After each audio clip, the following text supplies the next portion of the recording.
vraie voix Sud Radio.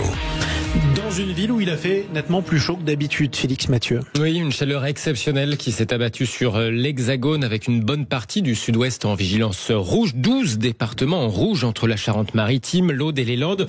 Le reste des 2/3 sud de l'Hexagone est en orange jusqu'à une ligne qui va de la Vendée au Doubs. Demain, plus à l'est, le Rhône, l'Isère, la Drôme, l'Ardèche vont à leur tour basculer en rouge. Mais c'est bien évidemment dans le sud-ouest que les températures étaient les plus accablantes aujourd'hui. 42 degrés à Carcassonne, 43 à l'Hospitalet, dans le Lot, plus de 40 à Bordeaux ou Bergerac, près de 40 à Toulouse ou Tarbes. Tarbes où déjà ce midi, notre monsieur météo Rémi André s'étonnait de voir le mercure atteindre les 36 degrés à Tarbes 2 heures avant le zénith météorologique. Pour en parler, nous sommes donc en ligne avec le maire de Tarbes, Gérard Trémèche. Bonsoir. Bonsoir. Bonsoir et bienvenue sur Sud Radio, monsieur le maire. Merci, c'est une radio amie. Merci d'être avec nous dans Les Vraies Voix. C'est un plaisir de vous recevoir. Comment ça se passe à Tarbes aujourd'hui? Même en orange, elle se ressent déjà beaucoup, cette canicule. Alors, ça se passe pas trop mal pour l'instant. Il faut reconnaître que c'est une difficulté réelle. Nous avions eu l'expérience de 2003, où nous avions eu aussi une canicule assez exceptionnelle avec des dégâts très importants sur les personnes vulnérables. Et donc, depuis cette période, nous avons mis en œuvre des dispositifs qui nous permettent d'être particulièrement vigilants. Par exemple, nous avons un registre des personnes vulnérables qui a été établi. Ça concerne à peu près une centaine de personnes en la matière, personnes âgées, personnes handicapées, des femmes enceintes, ou avec des bébés et des jeunes enfants. Et ce registre est mis à jour régulièrement, tous les jours, par le Centre communal d'action sociale de la ville. Il permet aux services sociaux et aux services sanitaires d'organiser un contact quasi permanent avec les personnes vulnérables répertoriées en cas de mise en œuvre du plan d'alerte et d'urgence. Ce registre, concerne une centaine de personnes qui sont appelées régulièrement. Qui est-ce qui les appelle? Pardon? Qui est-ce qui les appelle?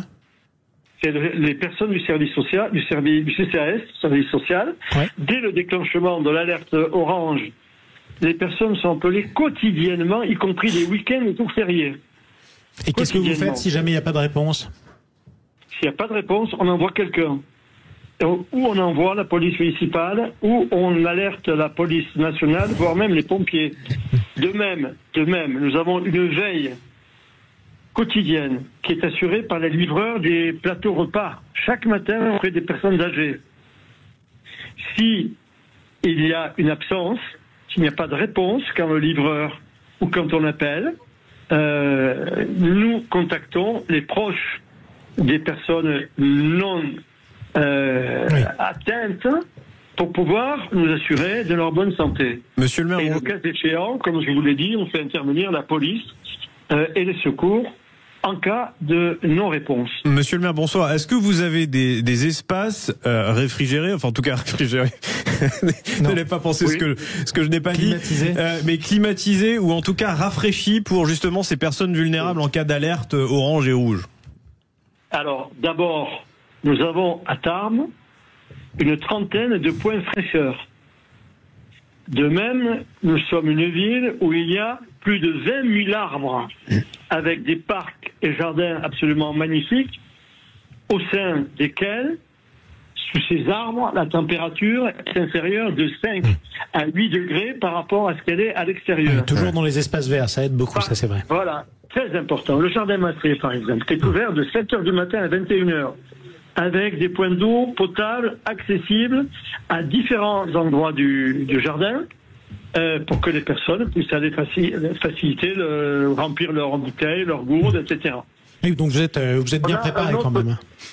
Un autre parc, le parc des Bois Blancs, le parc Raymond-Irasaré, le parc Bel-Air, le parc de la Seinerie, tous ces parcs, le parc Chastelin et les berges de l'Ado sont ouverts en permanence avec je vous l'ai dit, une trentaine de points fraîcheur. Bon, mais écoutez, à la prochaine canicule, je viens chez vous, monsieur le maire, tout simplement. Mais justement, Gérard Trémège, je viens chez vous à la prochaine canicule. Vous avez l'air d'être bien préparé. Justement, pas fini en plus. Jean-Marie Bordé, moi, il y a quelque chose qui m'interpelle. Pardon. Anthony Martin-Smith. Il y a quelque chose qui m'interpelle, parce que quand je vous écoute, monsieur le maire, j'ai l'impression que chez vous, vous êtes ultra préparé. Vous avez vous-même dit depuis 2003, on a eu des gros problèmes en 2003. Voilà, on a hérité de cette époque de 2003. Et puis en fait, à chaque campagne médiatique de prévention, chaque année sur les super canicules, on a l'impression qu'on découvre le problème dans les autres communes. Comment vous l'expliquez ? Je ne sais pas comment cela se passe chez les autres, mais chez nous, nous sommes préparés. Voilà, donc en gros, on n'est pas chez les autres, si je comprends bien. Venez à Tarbes, c'est mieux. Moi, je dis, nous sommes préparés parce qu'on a vécu une année 2003 particulièrement difficile. Oui. Je donne un exemple. On a réalisé une nouvelle place. Eh bien, sur cette place, la place au bois, on a installé des brumisateurs qui sont en activation toutes les 15 minutes. Autrement dit, vous pouvez aller vous rafraîchir sous ces brumisateurs toutes les 15 minutes. Ensuite, nous avons ouvert des espaces de rafraîchissement dans notamment le restaurant. On a un restaurant qui est ouvert tous les jours aux personnes en difficulté. Ce restaurant, c'est un espace climatisé. Il a été décidé qu'il serait mis à disposition du public de 14h à 19h pour que les personnes qui ont trop chaud dehors puissent aller dans cet espace climatisé, jouer aux cartes, jouer à d'autres, se retrouver, etc. Et ces personnes le font au moment des repas. En gros, on peut passer en tout cas la canicule à Tarbes maintenant grâce aux leçons que vous avez tirées depuis 2003. Vous avez un écologiste autour de la table. Vous avez un écologiste, Gérard Trémège, qui est autour de la table et qui boit du petit lait d'ailleurs, parce que la préparation des villes... Un autre exemple. Oui, Gérard. Un autre exemple quand même très intéressant. Nous avons ouvert les musées. Et notamment le musée qui est climatisé. Et donc, toutes les entrées au musée climatisé sont gratuites. Ah, c'est super, avec bravo. Double avantage. Les personnes peuvent venir se rafraîchir dans le musée et en même temps découvrir des expositions avec des œuvres d'art tout à fait exceptionnelles. Voilà où nous en sommes aujourd'hui. Je ne dis pas que tout ça nous permettra de passer sans difficulté cette période particulièrement chaude, puisqu'il faisait plus de 40 aujourd'hui, cet après-midi. Mais tous les moyens sont mis en œuvre pour qu'on puisse, même s'il le faut, aller livrer de l'eau aux personnes qui n'en ont pas.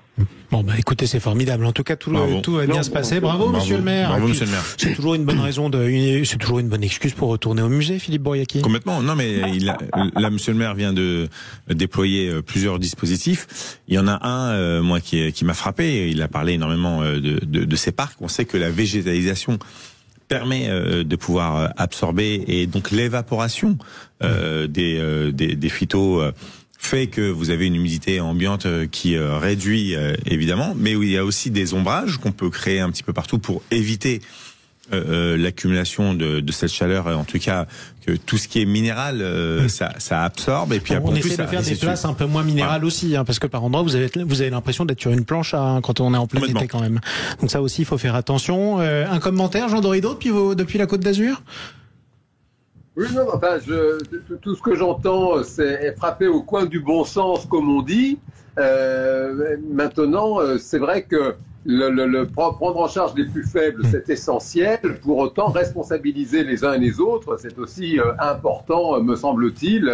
Chacun doit être vigilant, justement, à bien s'hydrater, et à faire le nécessaire, même à son petit niveau. On parle de végétalisation, ben voilà, faire en sorte quand même de prendre soin justement de ce capital naturel, biologique, vivant, qu'on voit parfois maltraité que dans les grandes villes. Et puis le mot de la fin d'ailleurs avec Gérard Trémège, notre invité, je le rappelle, maire Les Républicains de la ville de Tarbes, dans les Hautes-Pyrénées, dont c'est la capitale. Elle l'a dit, la ministre de la Santé, Catherine Vautrin, qui fait partie de notre parti d'ailleurs, c'est dans les jours qui suivent les vagues de chaleur qu'on peut voir des afflux à l'hôpital par exemple, ou parfois même des décès. Donc ça veut dire que votre plan de surveillance des personnes vulnérables, il va continuer pendant quelques jours, Gérard Trémège. Absolument, absolument. Et puis nous continuons nos efforts. Nous avons sur tous les panneaux de communication les conseils qui sont donnés aux personnes en général, à toutes les personnes. Il faut boire. Il faut, chez soi, fermer les volets et essayer de sortir le moins possible. Quand on donne tous les bons conseils aux personnes qui risquent d'avoir des difficultés à cause de cela. Et enfin, pour tout ce qui concerne la végétalisation, j'ai parlé de tous nos parcs et nous plantons plus de 1000 arbres tous les ans. Bravo. Bah écoutez, c'est formidable. Voilà. Je veux dire que ce sont les exemples de 2003. J'ai juste une question, monsieur le maire. Monsieur le maire, déjà bravo monsieur le maire pour toutes vos initiatives, bravo à vos collaborateurs qui œuvrent au quotidien. Mais du coup, est-ce que vous avez adapté des horaires spécifiques pour le personnel de voirie ou technicien? C'est-à-dire commencer plus tôt, finir plus tôt. D'accord. Oui, tout à fait. On leur a permis de commencer plus tôt le matin et de se mettre en disponibilité avec autorisation à partir de 16h. Bon, bah écoutez, les Tarbais sont prêts. Voilà. Bravo, il y en a même qui peuvent partir à 12h30. Bon, bah écoutez, bravo monsieur le maire. Très tôt le matin. Écoutez, bravo monsieur le maire. Merci beaucoup Gérard Trémège en tout cas. Vous savez quoi, Sud Radio, vous avez raison, est une radio amie, notamment de la ville de Tarbes. C'est pour ça qu'on finira bien par y retourner un de ces 4 matins.